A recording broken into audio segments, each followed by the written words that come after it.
All right, let's talk about one of the most unexpectedly fun movies to come out of the mid-2000s, the 2007 live-action animated film Alvin and the Chipmunks. Now, before you roll your eyes and think this is just some silly kids movie, let me tell you, there's a lot more going on here than three tiny chipmunks singing pop songs in squeaky voices. This film managed to capture the hearts of an entire generation, gross over $360 million worldwide at the box office, and somehow make a grown adult feel genuinely emotional watching animated rodents try to navigate the music industry. Yeah, that happened. So what's the basic premise of the whole thing? Well, it's actually pretty straightforward when you strip it down to its core, but the execution is what makes it special. The story follows Dave Seville, a struggling songwriter living in Los Angeles who can't seem to catch a break in the music business. He's got talent, he's got passion, but nothing is clicking for him. His songs keep getting rejected, his career isn't going anywhere, and honestly, his life is kind of a mess. Then, out of nowhere, and I mean completely out of nowhere, three talking, singing chipmunks show up in his life and turn everything upside down. Alvin, Simon, and Theodore are not your average woodland creatures. These guys can harmonize, they've got personality for days, and they apparently love human food, especially cheese balls. The movie basically asks the question, what happens when you take a man who has nothing going for him and suddenly hand him three pint-sized music superstars who call him Dad?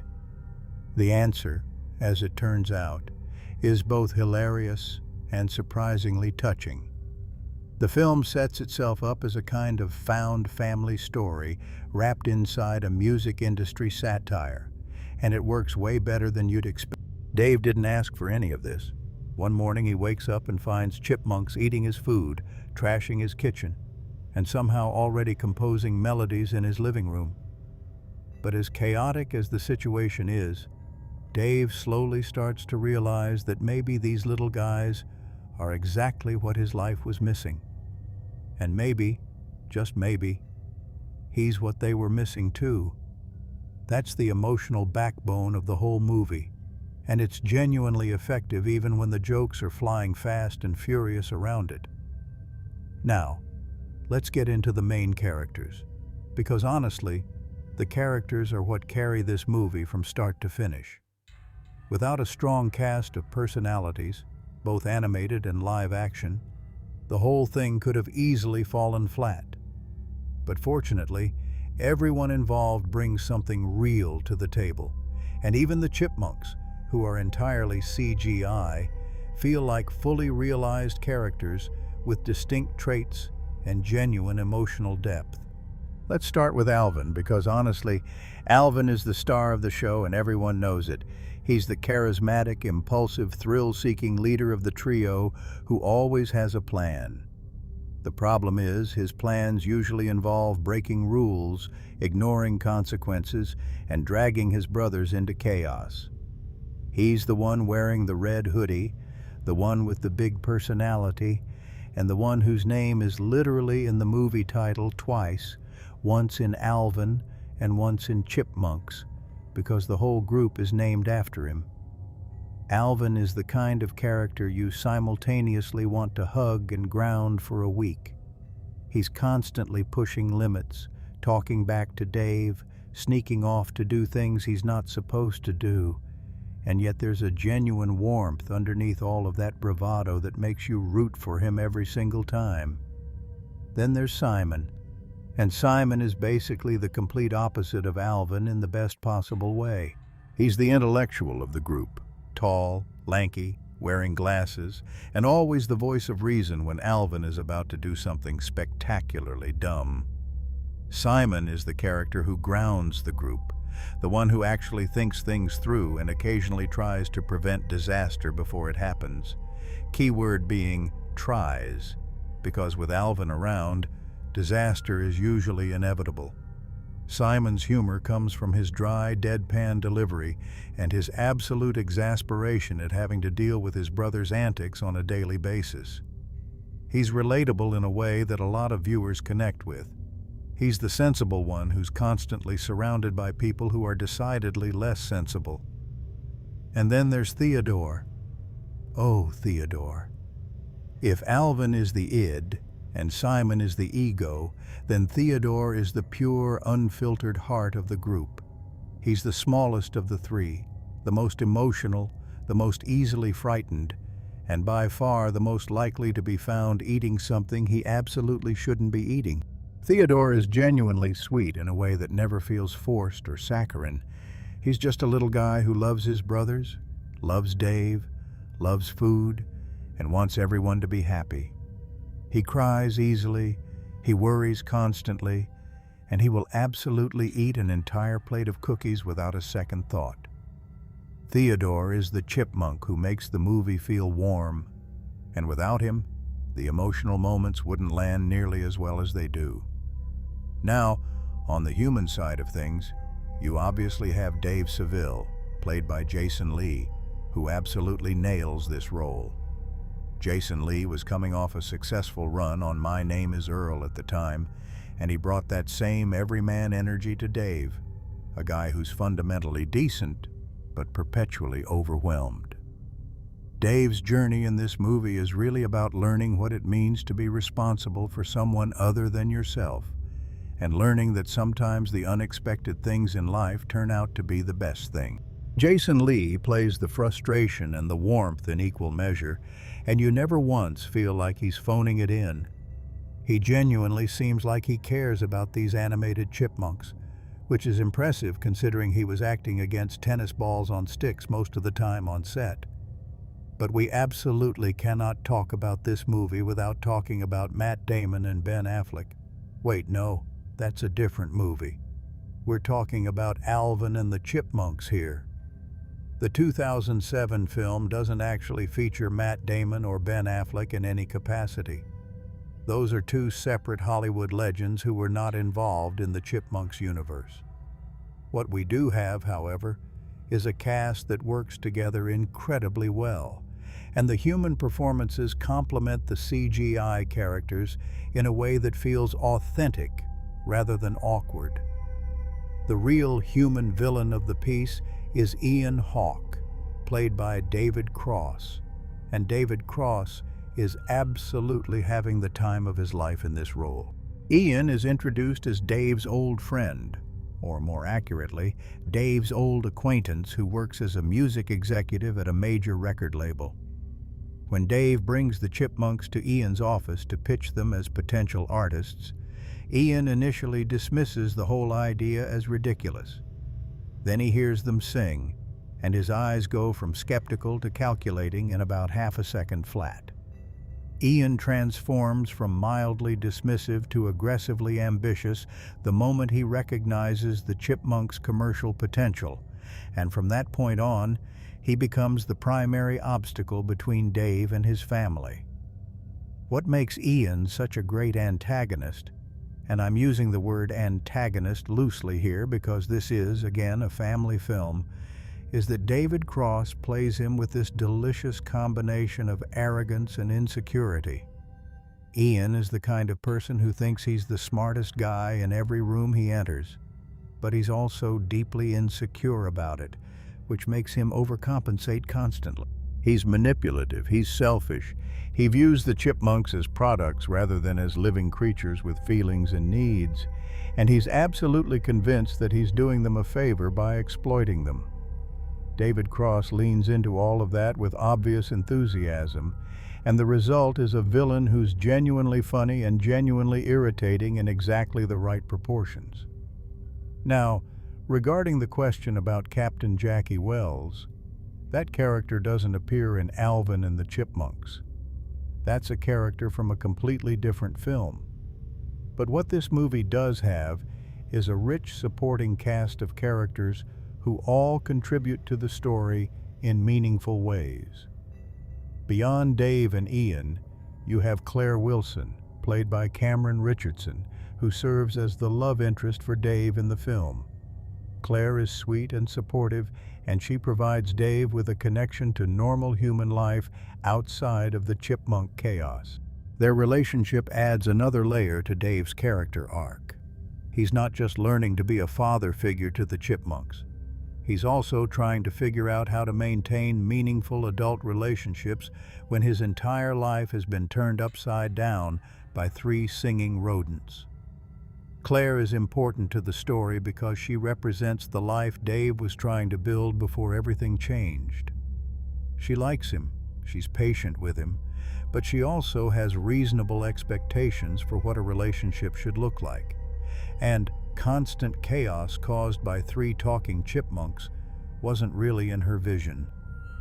The tension between Dave's growing commitment to the chipmunks and his desire to have a normal romantic life creates some genuine emotional stakes beyond the music industry storyline.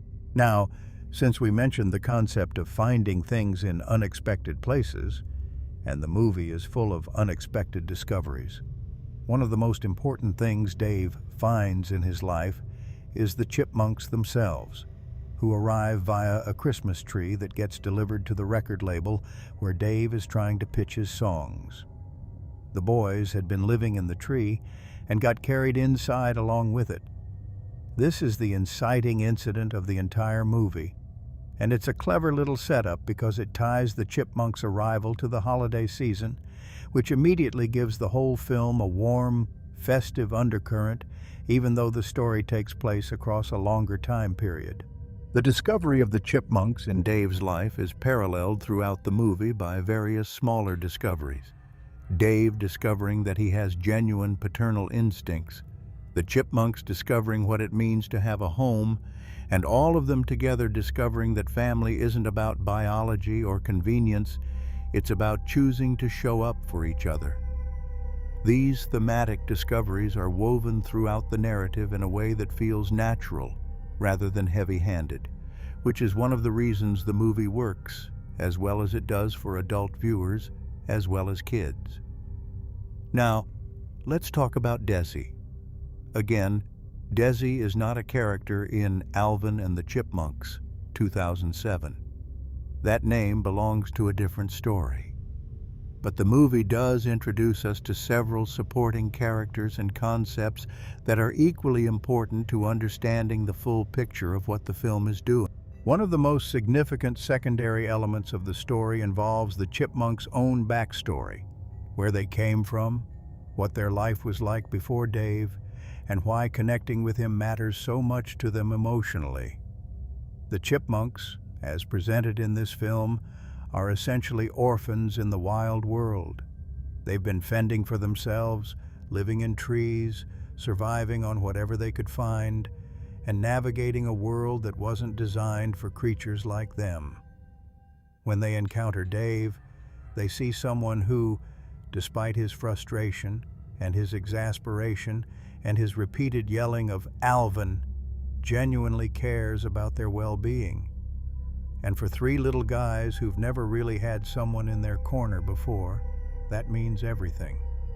The movie is smart enough to let this emotional reality breathe without over-explaining it, which means the moments when it surfaces feel earned rather than manipulative. The film was directed by Tim Hill, who had previously worked on projects like Muppets from Space and various animated features, so he came into this with a solid understanding of how to blend live action and animated characters in a way that feels cohesive. Tim Hill's direction keeps the energy high without letting the movie become exhausting. There's a good rhythm to the comedic set pieces, the quieter emotional moments land with the right amount of weight, and the pacing overall moves along briskly enough that the film never drags even in its slower sections. One of the most impressive things about Hill's direction is how he manages the relationship between the live-action actors and the CGI chipmunks. This is actually technically quite challenging to pull off convincingly. You're asking actors to perform emotionally and physically against characters that aren't there, to make the audience believe in interactions that aren't literally happening on set. And yet throughout the movie, The interactions between Jason Lee and the Chipmunks feel remarkably natural. There's a lived-in quality to their dynamic that makes you forget, at least partially, that you're watching someone react to animated creatures. The screenplay was written by John Vitti and Will McRobb and Chris Viscardi, and the trio did a solid job of updating the classic Chipmunks concept for a contemporary 2007 audience without losing what made the original characters beloved in the first place. Alvin, Simon, and Theodore have been around in various forms since the late 1950s. The original songs by Ross Bagdasarian Sr. were massive hits, and the cartoon series that followed had multiple iterations across several decades. So bringing them into a modern live-action context required a delicate balance between honoring the legacy and making the material feel fresh. The writers found that balance by leaning into the music industry satire angle, which gave the story a contemporary edge without alienating younger viewers who might not be particularly interested in the inner workings of the entertainment business. The jokes about record labels, about commercialization, about artists being treated as products rather than people. These land for adult viewers on one level, while the broader comedic set pieces and the Chipmunks' physical humor land for younger viewers on another level. It's a genuinely well-constructed screenplay in terms of playing to multiple audiences simultaneously. Now, regarding the platform the film was released on, Alvin and the Chipmunks was not a Netflix original or a streaming exclusive. This was a full theatrical release that came out on December 14, 2007, distributed by 20th Century Fox. It opened in cinemas across the United States and eventually worldwide, and it was a massive theatrical success. The film was made on a budget of approximately $75 million and ended up grossing over $360 million globally, which made it one of the surprise hits of the holiday season that year. Nobody was completely sure how well a live-action Chipmunks movie was going to perform, and the answer turned out to be very, very well. The story is based on the characters originally created by Ross Bagdasarian Sr., who wrote and recorded the original Chipmunk songs in the late 1950s under the stage name Dave Seville. The name Dave Seville in the movie is a direct reference to this. The human character is essentially named after the real-life creator of the Chipmunks concept. Bagdasarian recorded the original songs by slowing down his own vocals and then speeding up the playback to create the distinctive chipmunk sound, a technique that was revolutionary at the time and became one of the most recognizable audio signatures in popular music history. His son, Ross Bagdasarian Jr., took over the Chipmunks franchise and continued developing it through the 1980s cartoon series, and the family remained involved in the 2007 film as well, ensuring that the spirit of the original creation was preserved. The producers of the film included Janice Carmen, Ross Bagdasarian Jr., and Karen Rosenfeld, among others. Bagdasarian and Carmen in particular were crucial to the production because they brought decades of experience with the characters and a deep commitment to honoring what made them special. Their involvement helped ensure that the movie didn't stray too far from the core emotional truth of the Chipmunks concept, that at its heart, the story has always been about three brothers who love each other and a man who learns to love them like his own family. The backstory of how the film came together is actually quite interesting from a production standpoint. The idea of doing a live-action Chipmunks movie had been floating around Hollywood for quite some time. This wasn't a concept that came together overnight. Various studios and producers had kicked around the idea over the years, but it took the right combination of technology, storytelling instinct, and creative commitment to finally make it happen. By 2007, CGI technology had advanced to a point where creating convincing, expressive chipmunk characters was genuinely achievable, and the team behind the movie took full advantage of that technological moment. The visual effects work on the chipmunks themselves is genuinely impressive for its time. The characters needed to be believable enough that audiences would emotionally invest in them, but they also needed to retain the cartoonish quality that made the original animated versions so appealing. The solution was to split the difference. The chipmunks have realistic fur and texture and move in physically plausible ways, but their facial expressions and body language lean slightly toward the exaggerated end of the spectrum, which keeps them in that comfortable territory between realistic and cartoon, without falling into the unsettling valley that sometimes appears when CGI characters try too hard to look real. The inspiration for bringing the chipmunks back in this format was partly driven by the success of other live-action family films that combined CGI characters with real-world settings.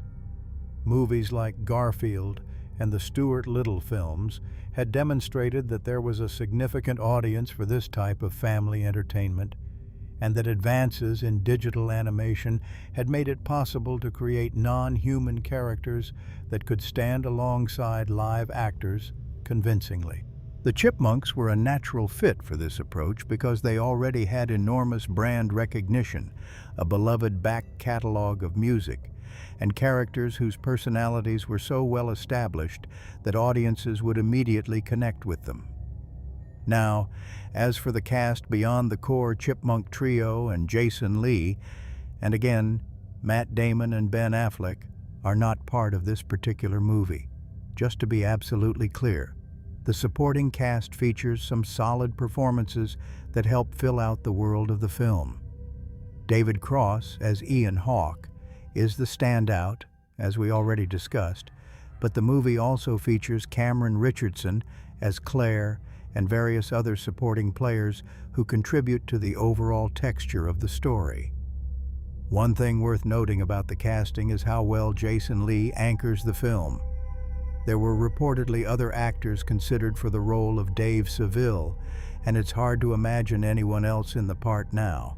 Lee brings a quality of genuine befuddlement to the character that feels authentic rather than performed.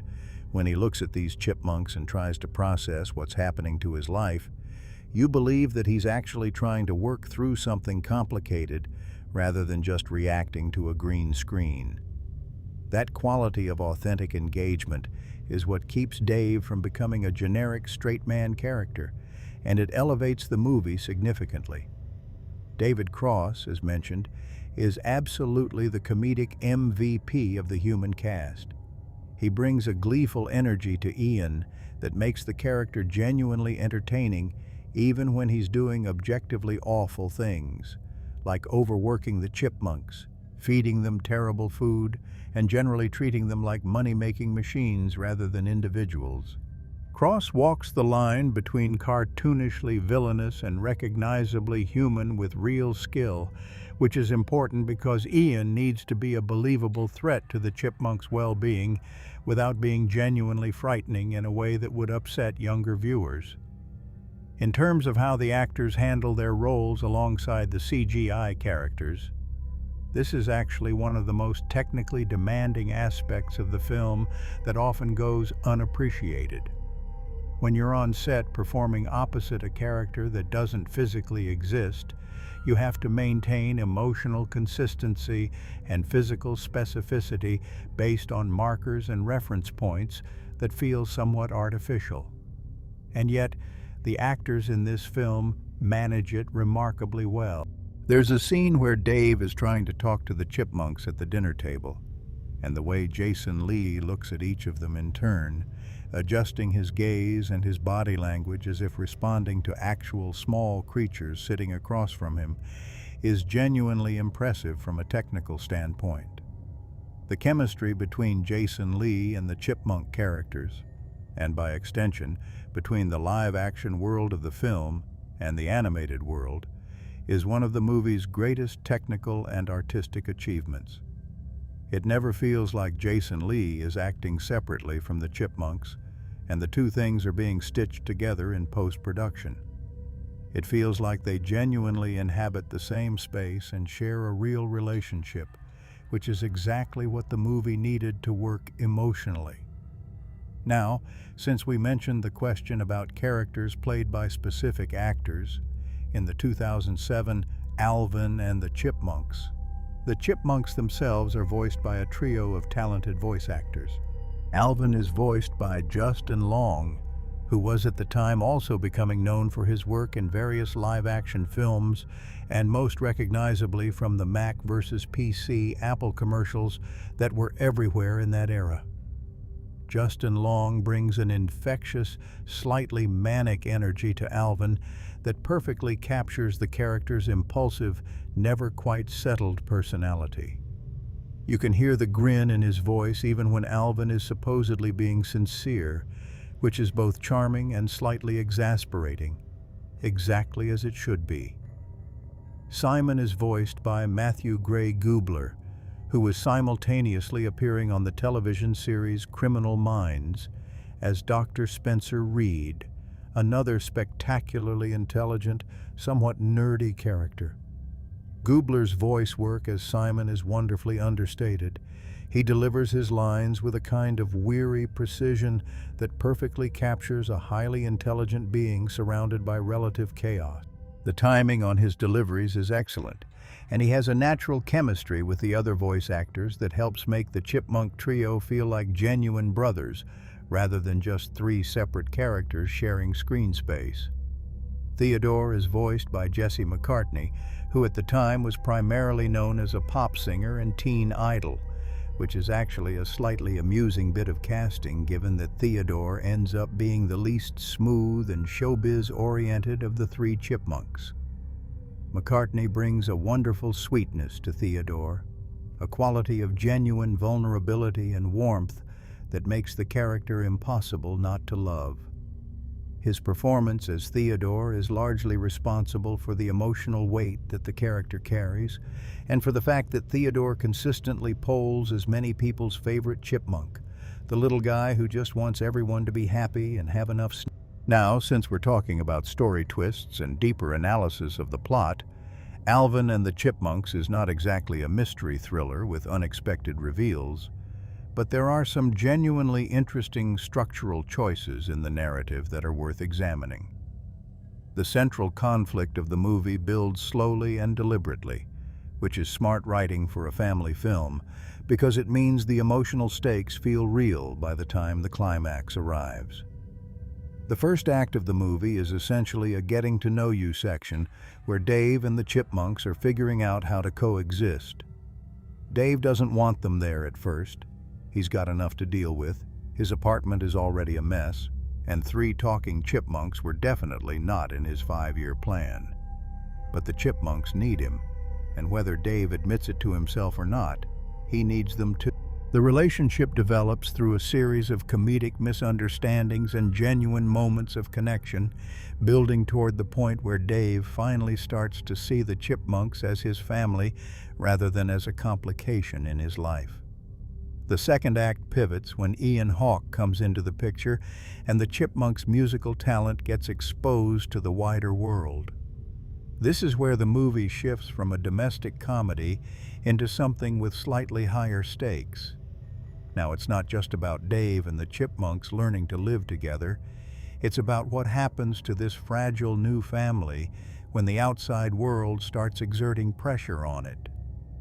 Ian's offer to manage the Chipmunks is presented as an opportunity, but it quickly becomes clear that his intentions are purely commercial, and that he has no genuine interest in the Chipmunks' well-being.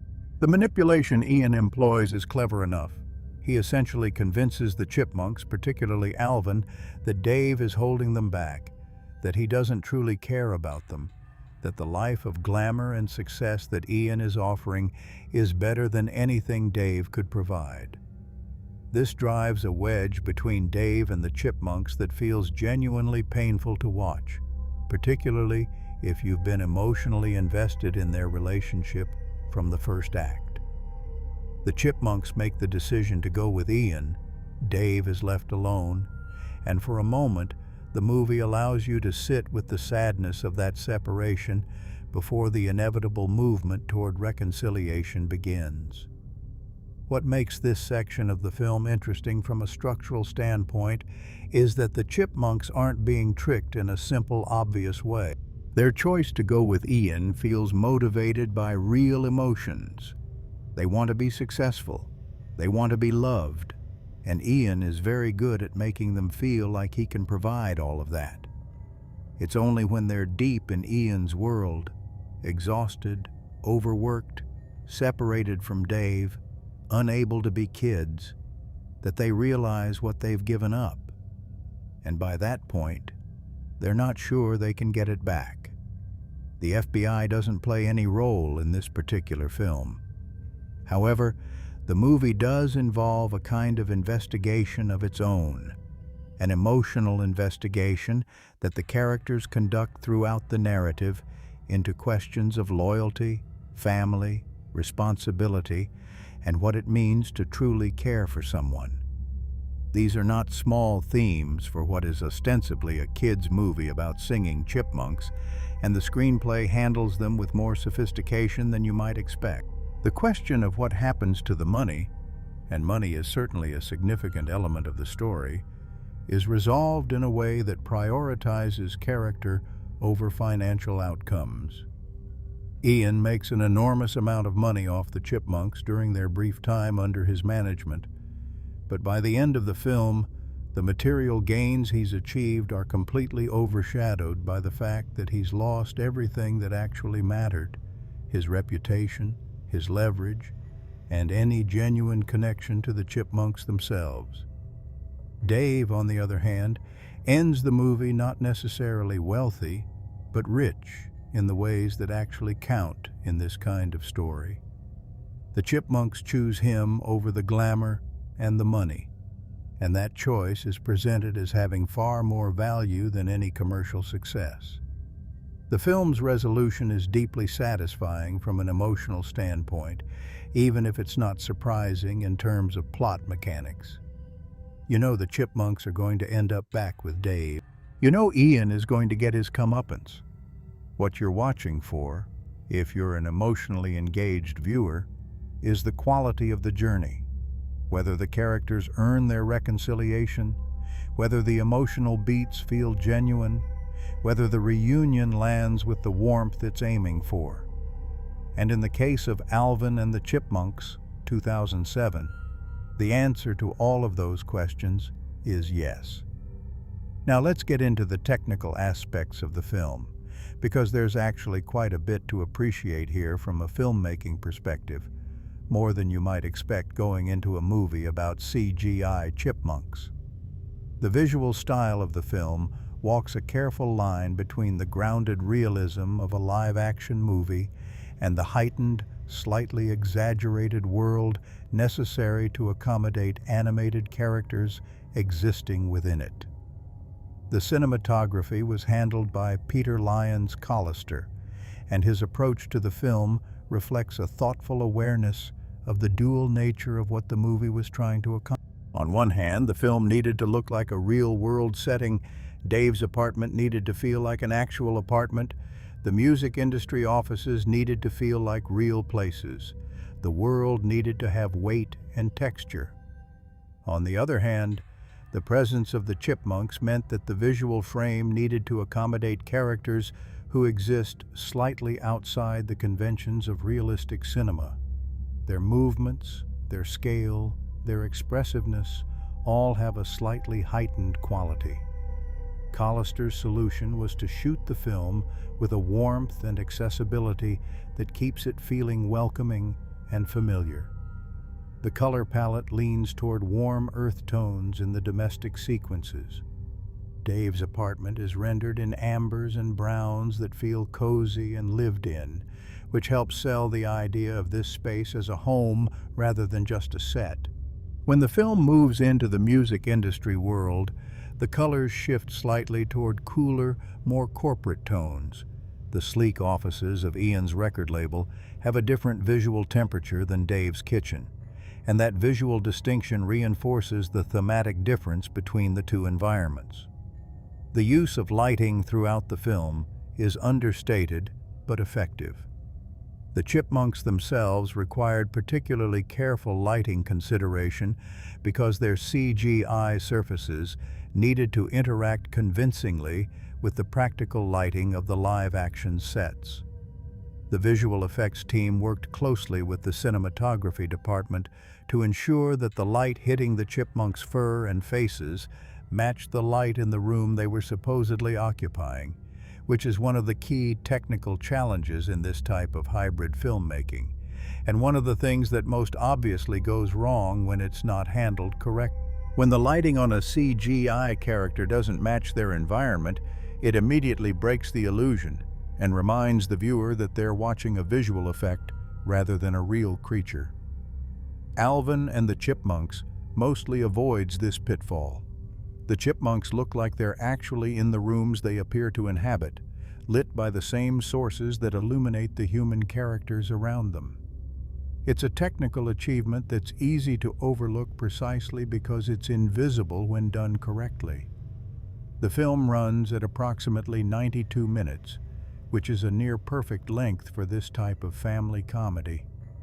It's long enough to fully develop the characters and the emotional journey, but short enough that it never overstays its welcome or loses the attention of younger viewers. The pacing within that runtime is generally excellent. The first act moves briskly enough to get through the setup without feeling rushed. The second act has the right amount of expansion and complication, and the third act resolves with satisfying efficiency. There are no significant pacing problems, no stretches that feel padded, and no moments where the film seems to be marking time, waiting for the next plot point. The editing, handled by Peter E. Berger and Priscilla Ned Friendly, plays a significant role in the film's tonal success. Comedy editing is genuinely difficult. Getting the timing right on a joke, knowing when to cut away and when to hold, understanding how rhythm and pacing affect the audience's emotional engagement. These are real skills, and the editors here demonstrate them throughout the film. The physical comedy sequences in particular require precise editing to land correctly, and they generally do. The timing on many of the chipmunk gags is genuinely sharp, which elevates the humor from potentially silly to actually funny. The music, obviously, is a massive component of the film. This is, after all, a movie about musicians. The songs selected for the Chipmunks to perform are a clever mix of contemporary hits and slightly older tracks that have broad appeal across different age groups. The chipmunkified versions of these songs are genuinely entertaining. There's something inherently amusing about hearing a classic pop song performed in those high, speed-shifted voices, and the movie leans into that entertainment value without overdoing it.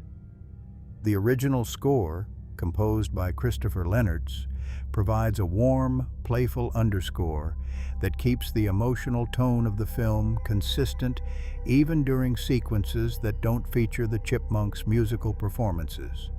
Lennertz's work here is serviceable rather than spectacular, but it does exactly what it needs to do: support the story without drawing attention away from the characters and performances. Now, in terms of critical reception, and this is where things get interesting because the movie's reception is a bit complicated, Alvin and the Chipmunks was not a critical darling. That's just the truth. Professional film critics were largely unenthusiastic about the movie, with many dismissing it as lightweight entertainment that didn't challenge its audience and relied too heavily on obvious comedy beats and familiar family film conventions. The critical consensus on platforms like Rotten Tomatoes was mixed to negative, with the movie sitting at a score that most film enthusiasts would not consider impressive. But here's the thing, and this is actually a really interesting case study in the difference between critical reception and popular reception. The audience response was dramatically different. Actual viewers, particularly families with children, loved this movie. The audience scores on major review aggregation platforms were significantly higher than the critical scores, and the box office results told an even more emphatic story. Over $360 million worldwide against a $75 million budget is not the performance of a movie that audiences weren't connecting with. That's the performance of a movie that genuinely resonated with the people it was made for. This disconnect between critical and popular reception is worth examining because it reveals something true about the limits of certain types of critical frameworks when applied to certain types of film. Alvin and the Chipmunks was not trying to be There Will Be Blood or No Country for Old Men, both of which also came out in 2007, coincidentally. It was trying to be a warm, funny, emotionally satisfying family film that would make kids laugh and give parents something genuinely watchable rather than torturously dull. On those terms, it succeeded remarkably well. The film's strengths are numerous and real. The voice performances from the Chipmunk trio are excellent. Justin Long, Matthew Gray Gubler, and Jesse McCartney bring genuine personality and warmth to their characters in ways that make the CGI chipmunks feel like real individuals rather than interchangeable comic props. Jason Lee's performance as Dave is grounded and genuine, providing a human anchor that keeps the film emotionally credible even during its silliest moments. David Cross's Ian Hawke is a memorably entertaining antagonist who provides real comedic energy without ever becoming genuinely menacing. The music is fun, the pacing is good, the emotional beats land, and the overall experience is genuinely enjoyable.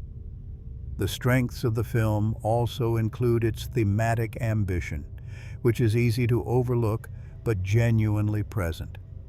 Beneath the comedy and the music and the CGI chipmunks is a real story about family, belonging, responsibility, and the difference between people who see others as valuable in themselves and people who see others as means to an end. These themes are handled with a light touch.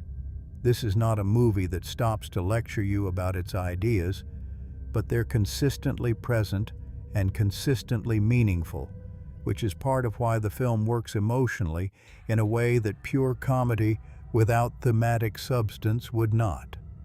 Now, the weaknesses, because no movie is perfect and intellectual honesty requires acknowledging them. The plot mechanics of Alvin and the Chipmunks are fairly predictable. If you've seen enough family films, you know more or less how the story is going to go from fairly early on. The setup, the complication, the separation, the reconciliation, these are well-worn story beats, and the film doesn't do a great deal to subvert or complicate them. For adult viewers watching without children, this predictability can be somewhat tedious because the surprises are few and the emotional journey, while effective, is not unexpected. The film also has some humor that lands better for younger viewers than for adults. There are a few jokes about bodily functions, some physical comedy that's quite broad, and some moments of chipmunk mischief that are aimed squarely at the elementary school demographic. None of this is offensive or problematic, but it can feel a bit juvenile in context, and it's the kind of humor that will make a 7-year-old dissolve into giggles while leaving their parent staring at the screen with a slightly glazed expression. The human supporting cast beyond Jason Lee and David Cross is relatively thin. Claire is a likable character, but not a particularly developed one, and some of the other human characters exist primarily to move the plot along rather than to contribute meaningfully to the story. In a movie with this much going on in terms of the chipmunk characters and their relationships, the supporting humans can feel somewhat underdeveloped, which occasionally creates a slight imbalance in the storytelling. The Ian Hawke storyline, while effective in terms of creating conflict, is also somewhat underexplored. David Cross is clearly capable of adding layers to the character, and there are moments where you can see hints of something more complex. Ian, as a character who genuinely believes in the Chipmunks' talent, but simply lacks the empathy and moral framework to relate to them as individuals. But the movie doesn't have quite enough time to fully develop this more nuanced reading of the character, and as a result, Ian is occasionally pushed towards simple villainy in ways that don't entirely serve the story. Despite these weaknesses, the question of whether the film is recommended is, for this particular type of viewing context, families, kids, or adults who appreciate the nostalgic warmth of a well-made family comedy. Absolutely yes. Alvin and the Chipmunks is genuinely good at what it's trying to do. It's warm without being saccharine, funny without being mean-spirited, and emotionally effective without being manipulative. The relationship between Dave and the Chipmunks develops with genuine care and specificity, and by the time the film reaches its conclusion, you've invested enough in these characters that the resolution feels genuinely satisfying. There's also a quality of sheer fun to the movie that's hard to quantify but easy to feel. This is a film made by people who clearly enjoyed making it, and that enjoyment translates to the viewing experience.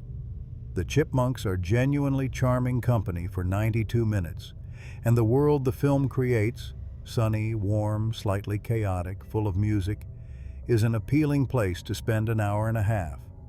Sometimes that's exactly what you're looking for, and Alvin and the Chipmunks delivers it reliably and with considerable skill. What's particularly impressive, looking back at the film from a distance of nearly 2 decades, is how well it holds up. The CGI has naturally aged somewhat, technology moves fast, and the visual effects work that seemed impressive in 2007 looks slightly dated now.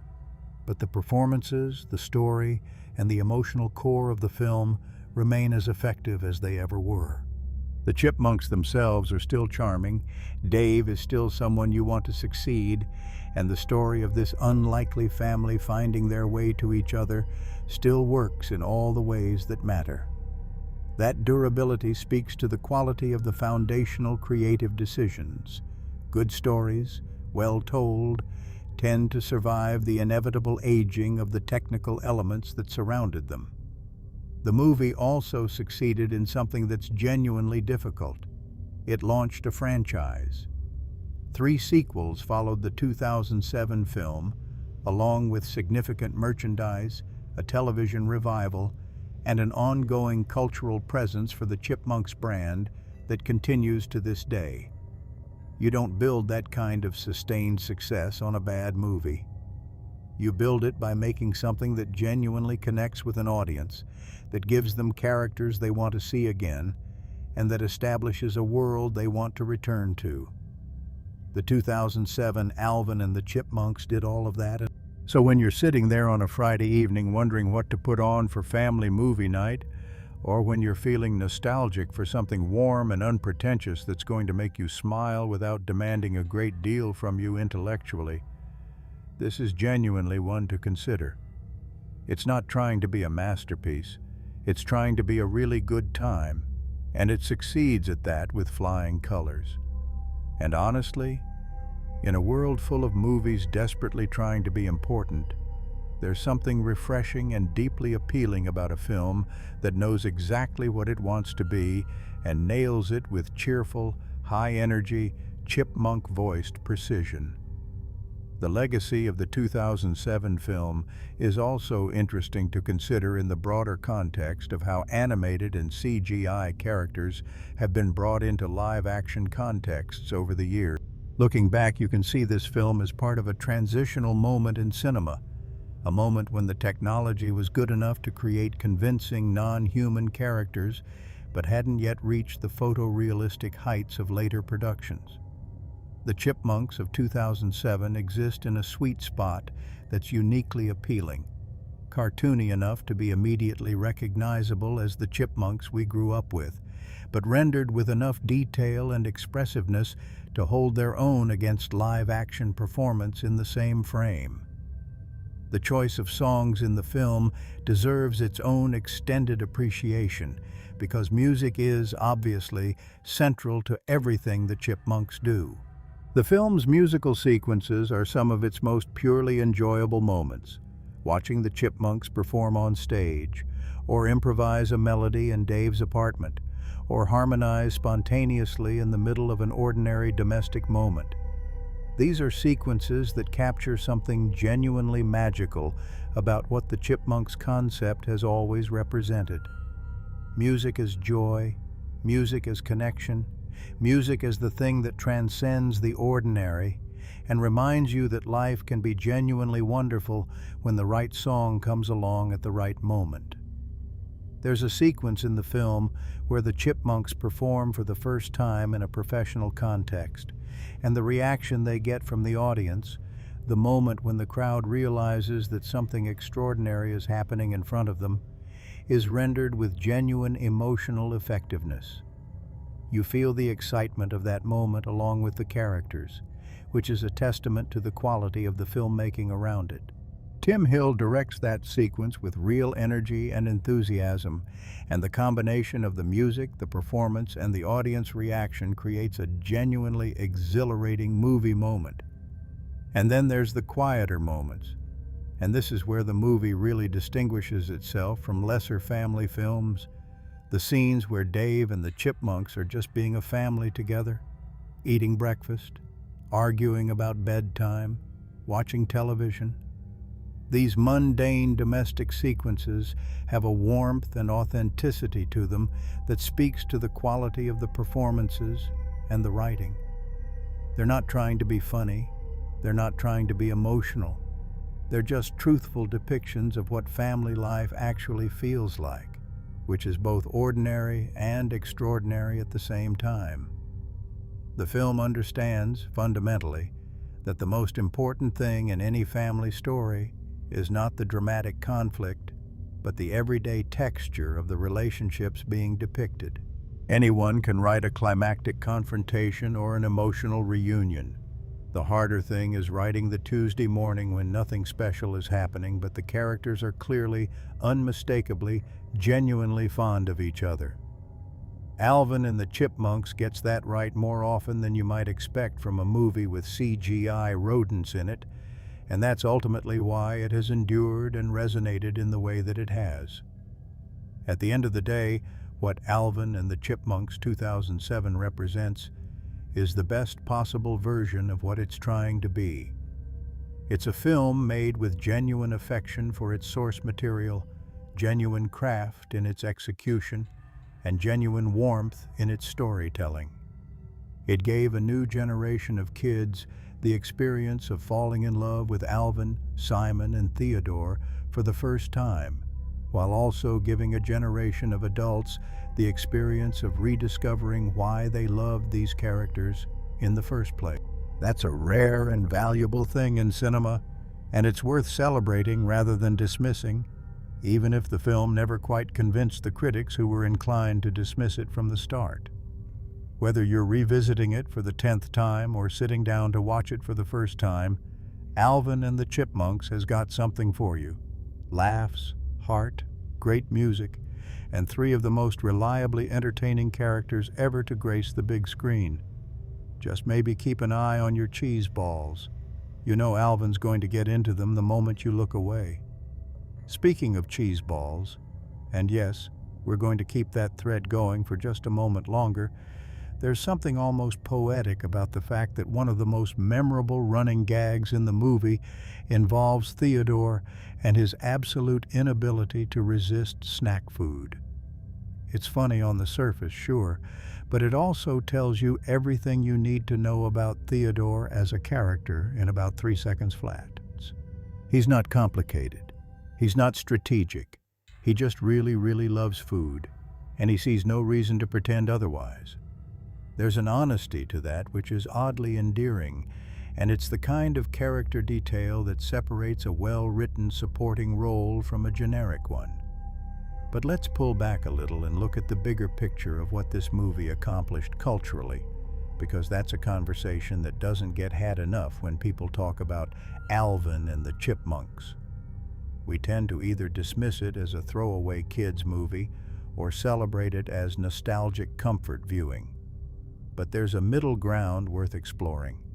The film as a genuine cultural artifact that captured something specific about where popular entertainment was in 2007 and what audiences were hungry for at that particular moment in time. 2007 was an interesting year for cinema. You had massive, serious prestige films dominating the conversation among critics and awards voters.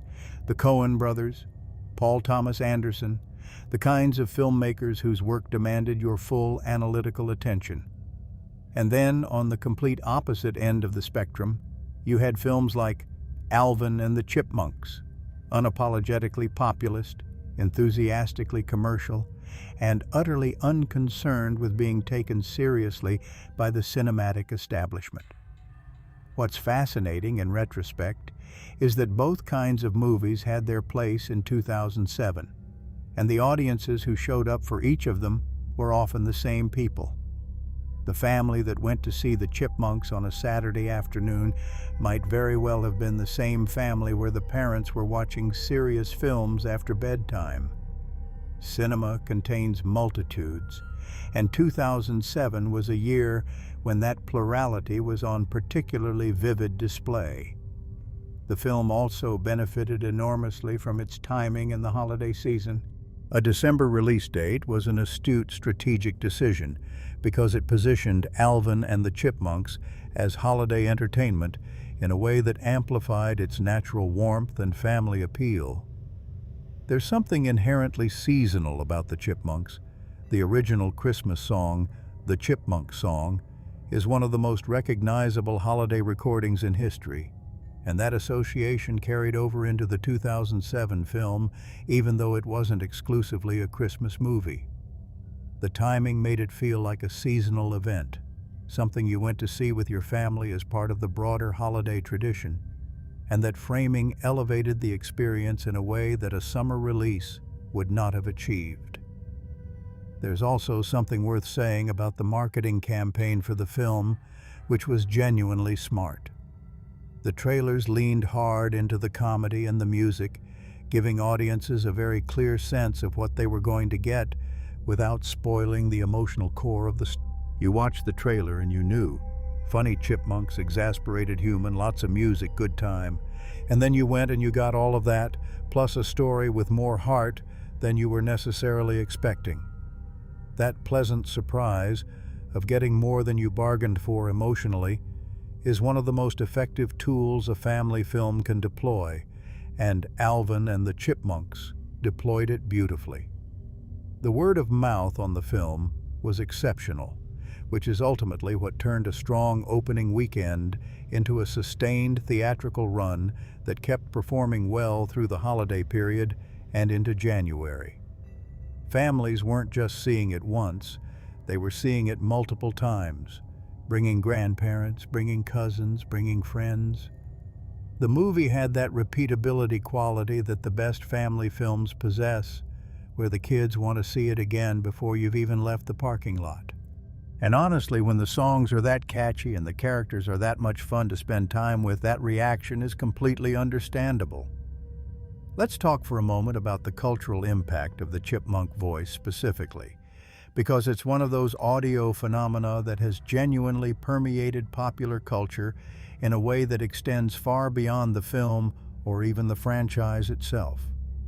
The sped-up, pitch-shifted vocal technique that Ross Bagdasarian Sr. invented in the late 1950s has become a universal comedic shorthand. If you speed up any audio track, the result is automatically associated with the chipmunks in the collective cultural imagination. Kids who have never seen a single Chipmunks movie or cartoon still instinctively know that speeding up a voice makes it sound funny and chipmunk-like, because the concept has been absorbed so thoroughly into popular culture that it exists independent of its source. The 2007 film honored this sonic legacy while also updating it subtly for contemporary ears. The chipmunk voices in the movie retain the essential character of the original, the high pitch, the slightly manic energy, the way consonants get slightly blurred at speed, but they're rendered with a degree of clarity and expressiveness that the original recordings couldn't quite achieve given the technology of the era.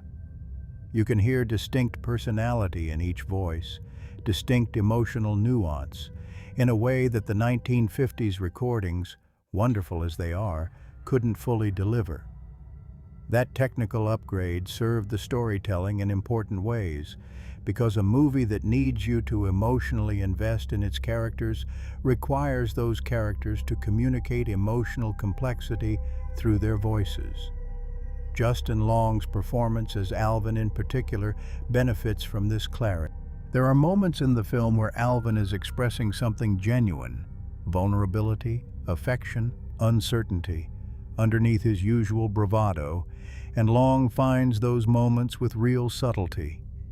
The pitch shift of the chipmunk voice could easily flatten emotional nuance, but the way Long delivers those lines ensures that the feeling comes through even within the comedic register of the character's vocal presentation.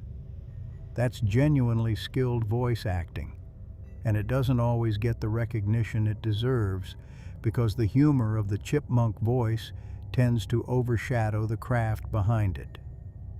Gray Gubler as Simon has a different challenge. His character's primary mode is dry, intellectual understatement, which is inherently difficult to convey through a comedic voice effect. And yet Gubler pulls it off consistently. Simon's line deliveries land with the right timing, the right inflection, the right degree of weariness and precision, and even within the speed-shifted vocal presentation, you can hear the character thinking, working through problems, calculating responses, and occasionally despairing of his brothers in the most lovable possible way. It's a more internally complex performance than you might initially notice, and it rewards attention.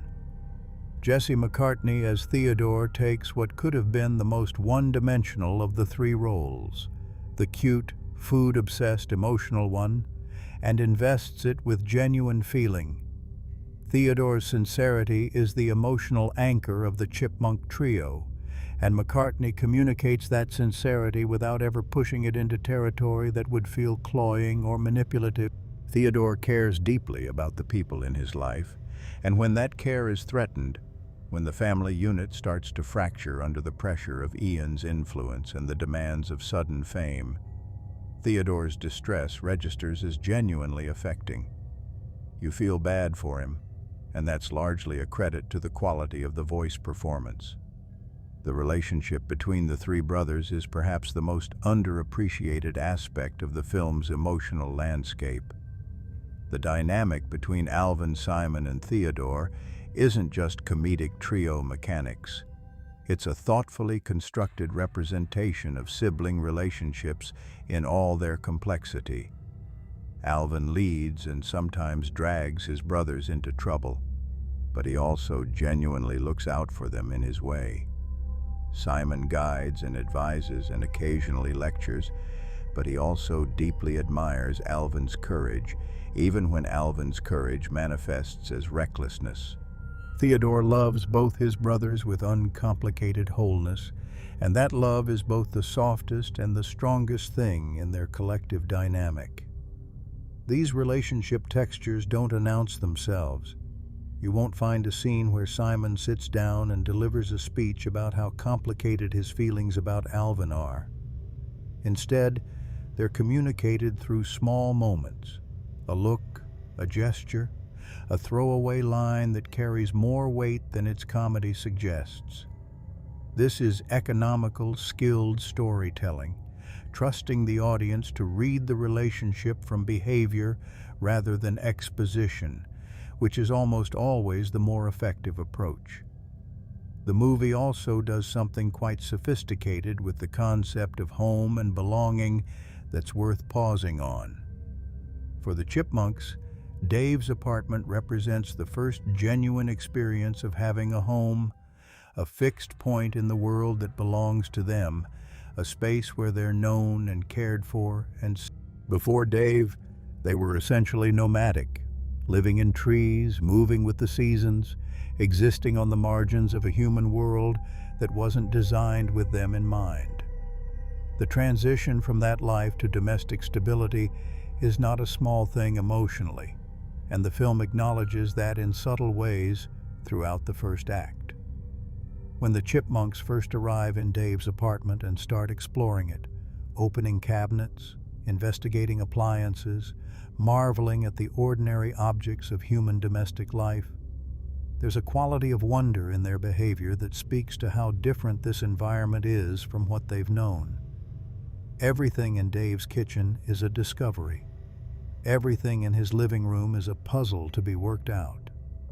And slowly, as they begin to make themselves at home, as Dave's annoyance gives way to reluctant accommodation and then to genuine welcome, you watch the Chipmunks settle into a space in a way that suggests they're discovering what it feels like to belong somewhere.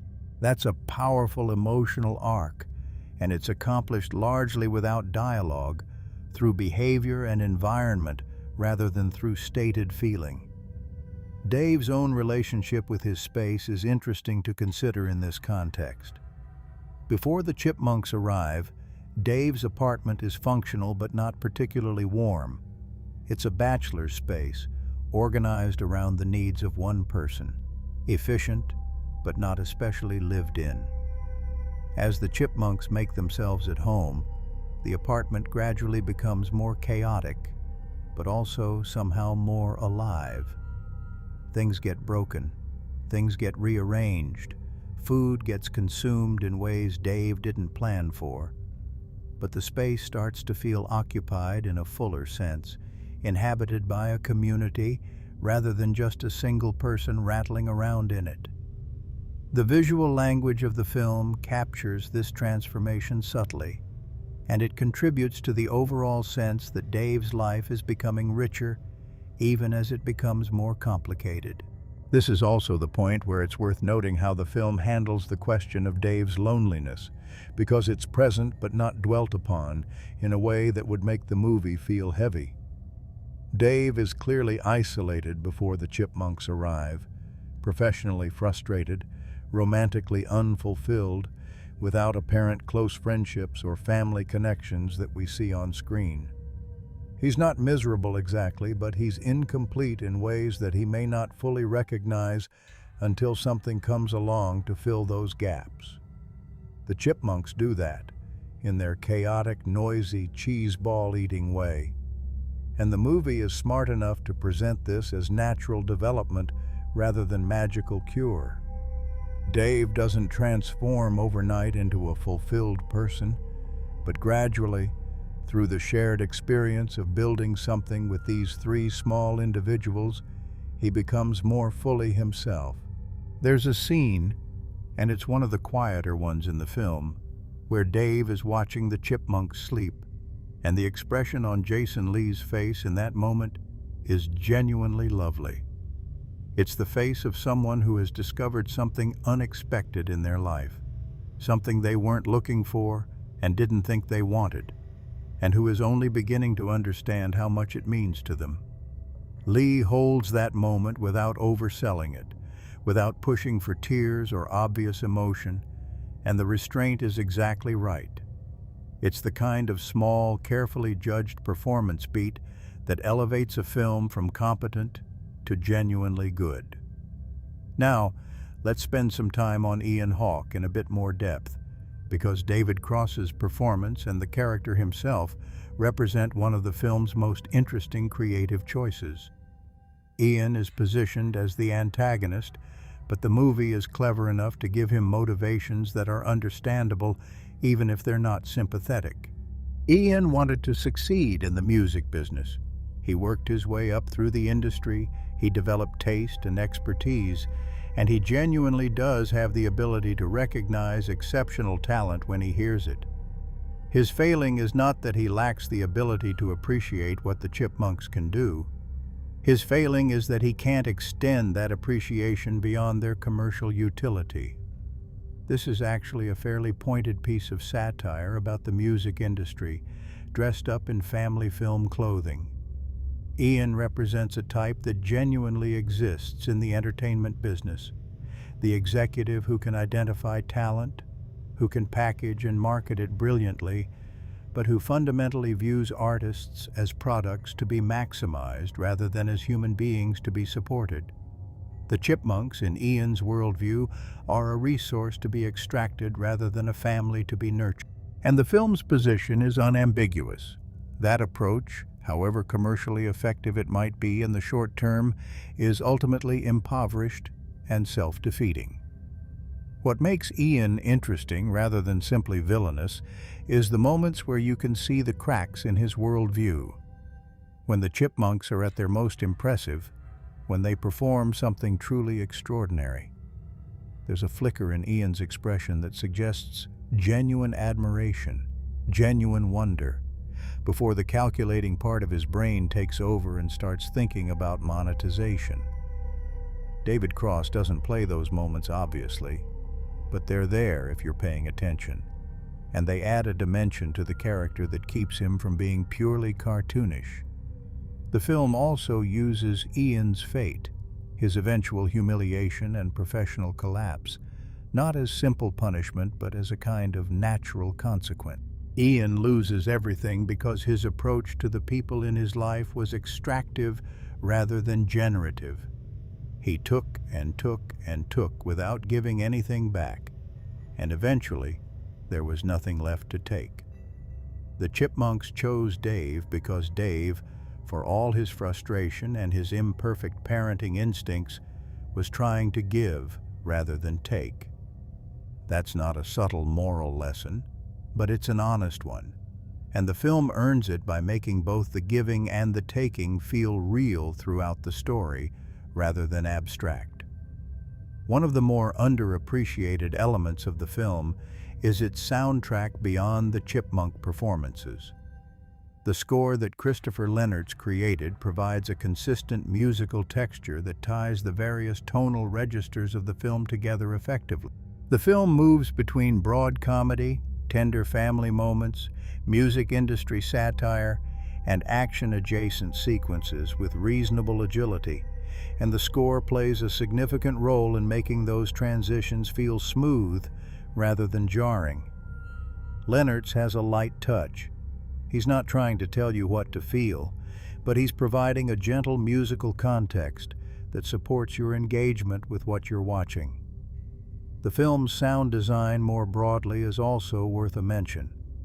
The Chipmunks' presence in the physical space of the film is established not just visually but orally, through the sounds of their movement, their voices resonating in different acoustic environments, and the specific sonic signatures of their interactions with the world. When Theodore eats something, when Alvin runs across a surface, when Simon adjusts his glasses, these tiny sonic details contribute to the sense that the Chipmunks are actually occupying physical space rather than being pasted over it in post-production. It's the kind of sound design work that's invisible when done right and glaring when done wrong, and in this film, it's done right. The production design also deserves recognition. Dave's apartment is a particularly well-realized space. It has the lived-in specificity of a place where an actual person has been existing for a while, with the accumulated details of someone's real life rather than the generic tidiness of a set that's never actually been inhabited. The music stuff in particular, the instruments, the recording equipment, the sheets of handwritten music, tells you something true about who Dave is and what matters. And when the Chipmunks start integrating themselves into that space, modifying it according to their own needs and preferences, the visual storytelling of that integration is handled with real care. Let's talk about the sequels for a moment, because understanding the first film also means understanding what it established for everything that came after it. The 2007 Alvin and the Chipmunks spawned 3 theatrical sequels: The Squeakquel in 2009, Chipwrecked in 2011, and The Road Chip in 2015. Each subsequent film had varying degrees of success both critically and commercially, but none of them fully replicated the particular magic of the original. This is common in franchise filmmaking. The first film has the advantage of novelty, of introducing characters and relationships that the audience hasn't encountered before, and subsequent entries have to work harder to justify their existence. The 2009 sequel introduced the Chipettes, Brittany, Jeanette, and Eleanor, who are essentially the female counterpart group to the Chipmunks.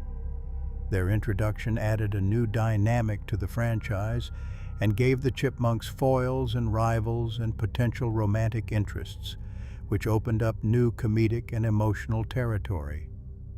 The Chipettes were warmly received by audiences, particularly younger viewers, and they became nearly as beloved as the original trio in the years following their theatrical debut. But even their introduction couldn't quite recapture the specific emotional freshness of watching Dave and the Chipmunks find each other for the first time.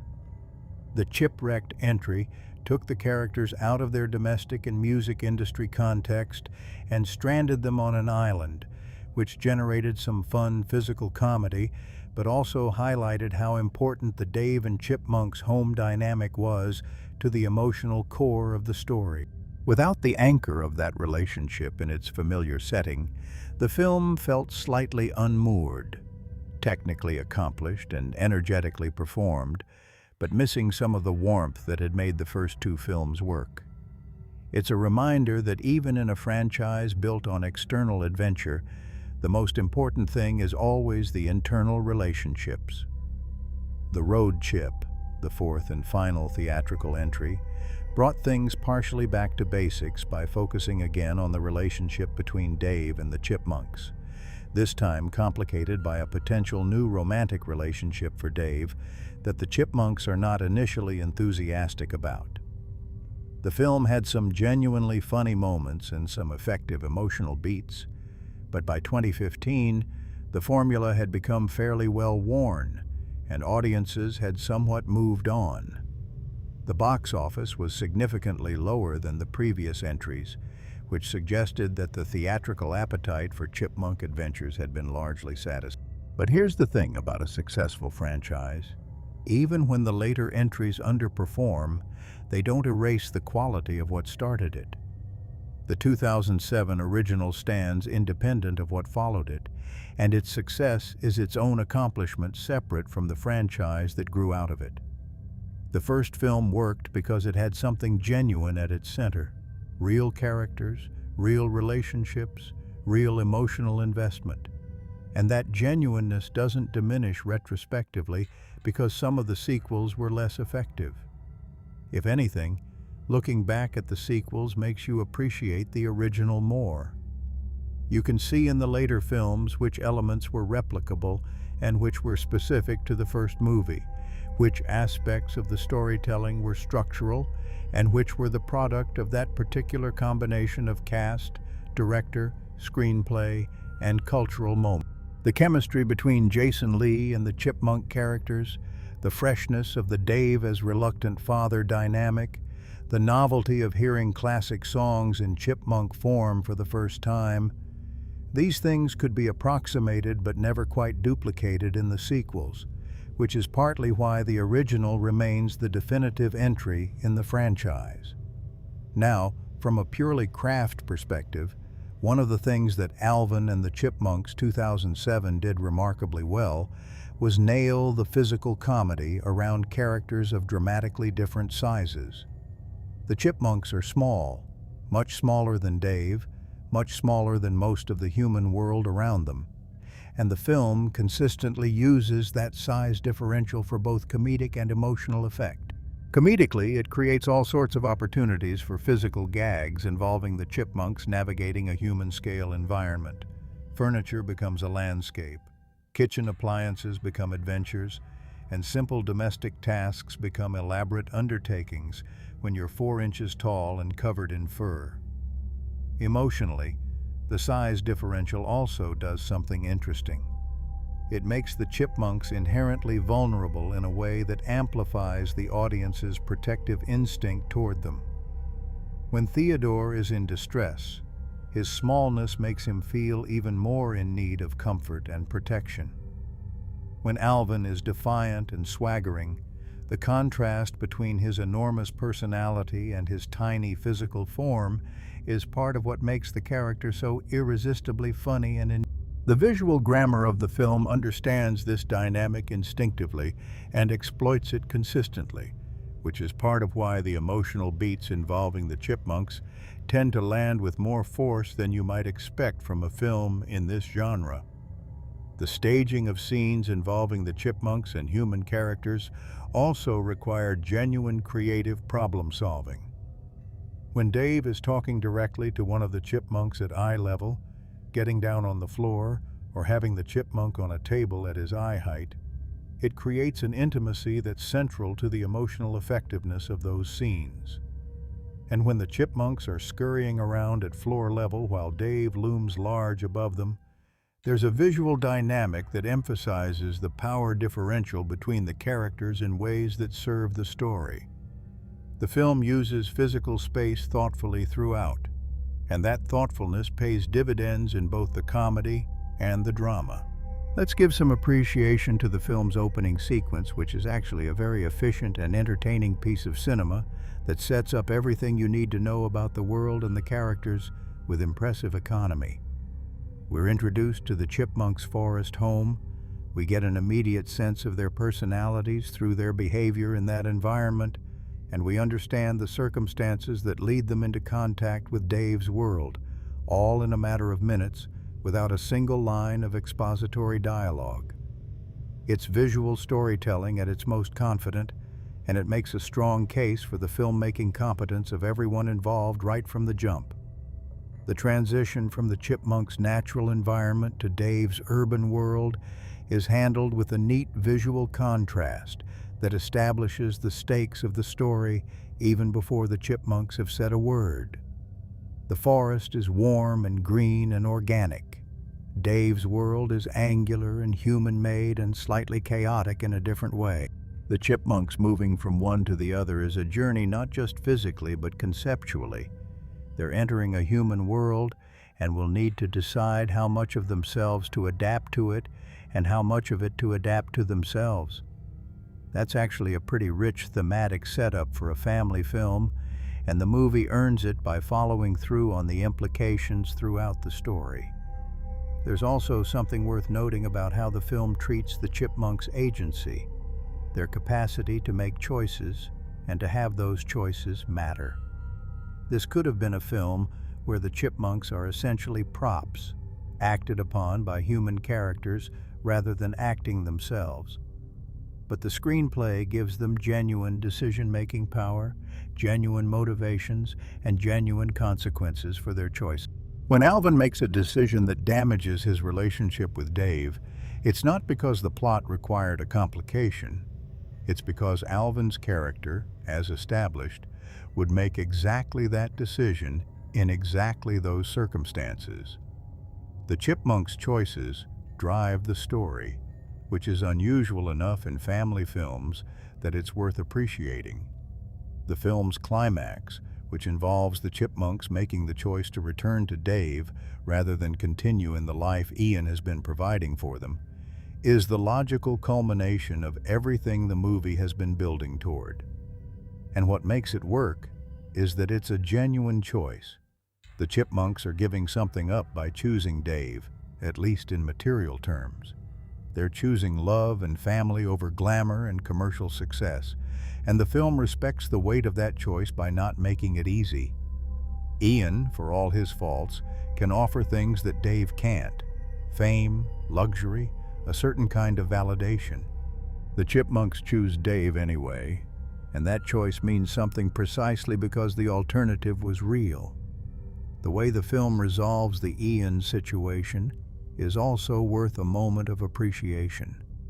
Rather than an elaborate confrontation or a dramatically staged villain defeat, Ian's downfall is essentially a consequence of his own behavior catching up with him. The Chipmunks leave.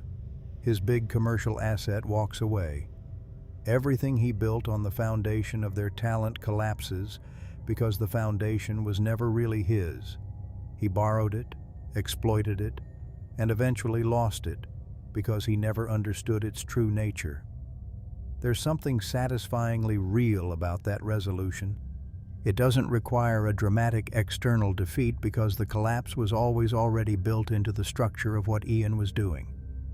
And then there's the reunion between Dave and the Chipmunks, which is the emotional payoff the entire film has been building toward. Without going into excessive detail, the reunion lands. It lands because the movie has done the work of making you care about these characters, making you feel the loss of their separation, and making you understand what they mean to each other. When they come back together, the feeling of rightness is complete, not because the narrative required it, but because the characters earned it through everything they went through to get there. What Alvin and the Chipmunks ultimately leaves you with is a warm glow, that specific feeling of having spent time with characters you genuinely liked, in a story that treated you with respect while also making you laugh. That's not a small thing.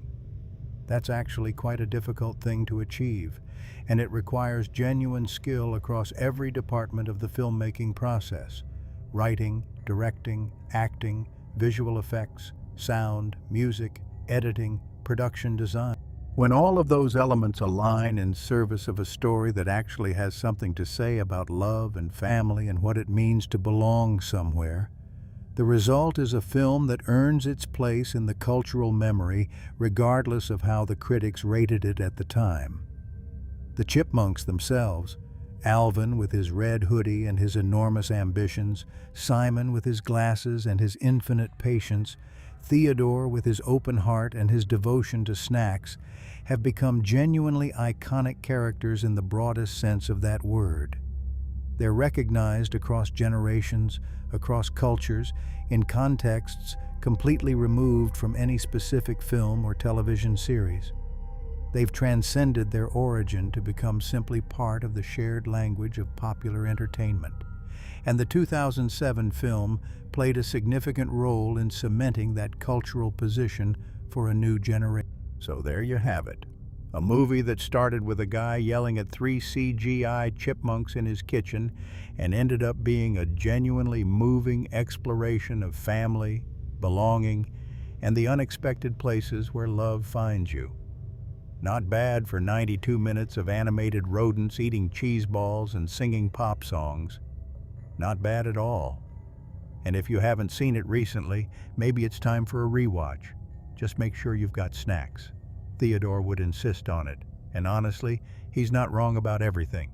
That cultural position for a new generation. So there you have it. A movie that started with a guy yelling at 3 CGI chipmunks in his kitchen and ended up being a genuinely moving exploration of family, belonging, and the unexpected places where love finds you. Not bad for 92 minutes of animated rodents eating cheese balls and singing pop songs. Not bad at all. And if you haven't seen it recently, maybe it's time for a rewatch. Just make sure you've got snacks. Theodore would insist on it, and honestly, he's not wrong about everything.